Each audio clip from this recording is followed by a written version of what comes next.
الرحمن الرحيم. الحاقة ما الحاقة وما أدراك ما الحاقة كذبت ثمود وعاد بالقارعة فأما ثمود فأهلكوا بالطاغية وأما عاد فأهلكوا بريح صرصر عاتية سخرها عليهم 7 ليال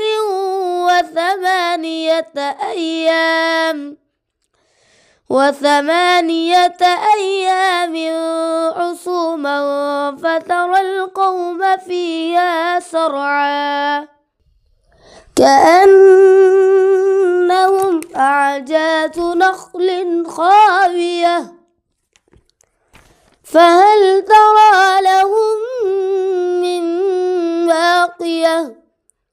وجاء فرعون ومن قبله والمؤتفكات بالخاطئة فعصوا رسول ربهم فأخذهم أخذة رابية إنا لما طغى الماء حملناكم في الجارية لنجعلها لكم تذكرة وتعيها أذن واعية فإذا نفخ في الصور نفخة واحدة وحملت الأرض والجبال فدكتا دكة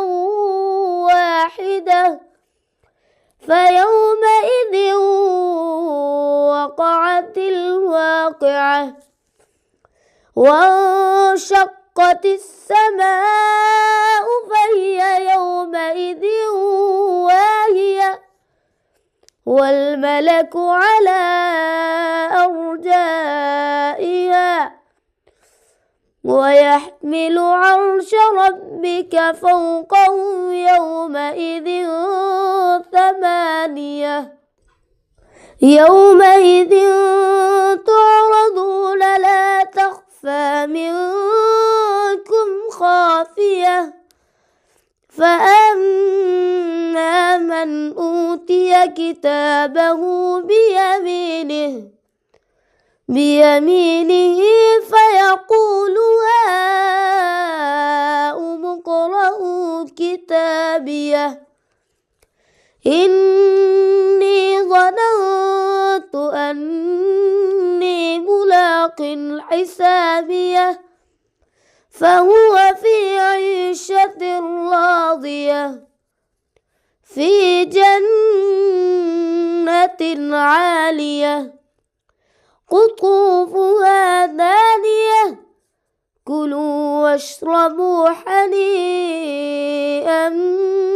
بما أسلفتم في الأيام الخالية وأما من أوتي كتابه بشماله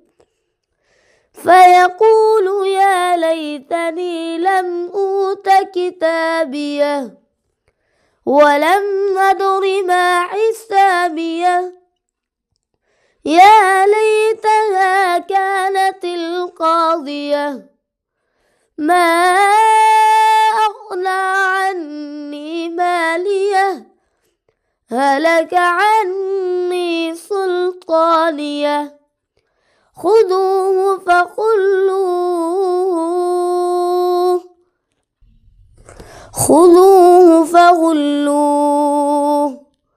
ثم الجحيم صلوه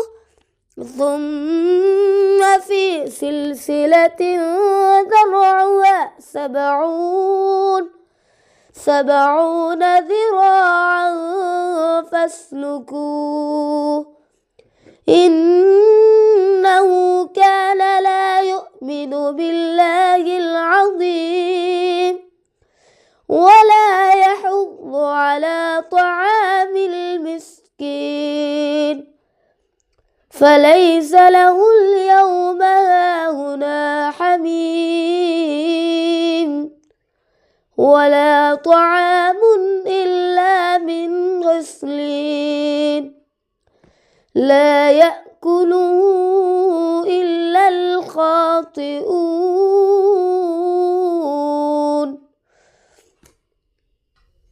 فلا أقسم بما تبصرون وما لا تبصرون إنه لقول رسول كريم وما هو بقول شاعر قليلا ما تؤمنون ولا بقول كاهن قليلا ما تذكرون تنزيل من رب العالمين ولو تقول علينا بعض الأقاويل لأخذنا منه باليمين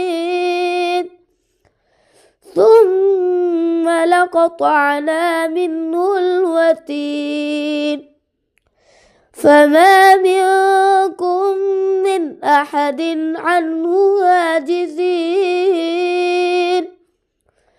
وإنه لتذكرة للمتقين وإنا لنعلم أن منكم مكذبين وإنه لحسرة على الكافرين وإنه لحق اليقين فسبح باسم ربك العظيم.